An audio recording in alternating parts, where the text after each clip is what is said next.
All right, first question. Okay, Madeline, how so do go for what? it. No, go for it. Okay, so our group is going to meet every Friday at 11 a.m. Through Zoom. Yeah. And that's it then? True. Yeah. That's kind More or of less. Yeah. Yeah.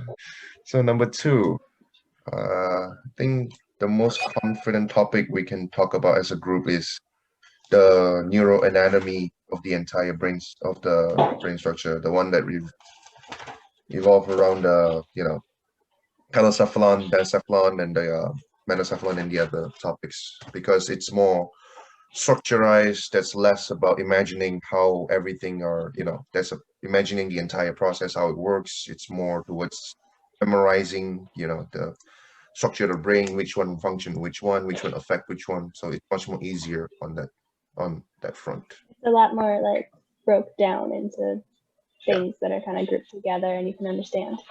Yeah, we don't need to imagine the entire bigger picture process and how the entire bigger picture work with each other. We do need to that, but not to the degree of the other topics that we talk about after that. So yeah. And for a topic that we wanted to talk about in our review session, we said that it's cool to go over fundamentals and stuff some more, just because this series of steps can be a little abstract. And the more times we review that, we think the better off we'll be in terms of getting it right. Or better if we can find a video that show us the entire process, not animated, but more like, if animated possibly, because real life I know it's really hard to see that.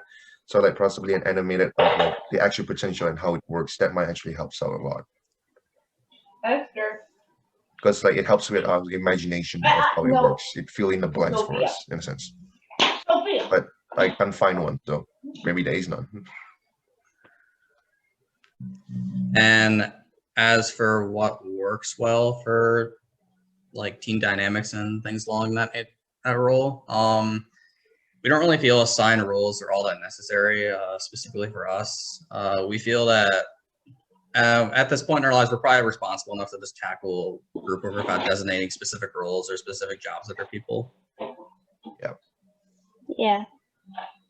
But in terms of what works well, we do think that meeting together at least once a week like this to just go over a couple of things that may have been like confusing and somebody didn't want to go fast, that's helpful. Just to break down any small problems that could potentially become a big deal. And we will rearrange if we ever have to. Like if there's one of us that can't meet for any reason, we will kind of go accordingly and make sure we find time to actually meet. Yeah.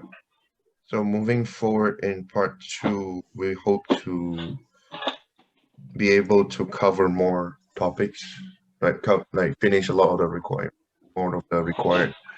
video, not required videos, but the recommended videos, and having more time to do the recommended video, because I think that's like a huge part of the learning experience. So now that we know how much content there is, we just to go through a lot of the secondary and extra texts and videos and so forth, just to be just to clarify everything. Yeah, I think we can plan well to cover that in the future, because we know like how much we need to. Yeah. That's it.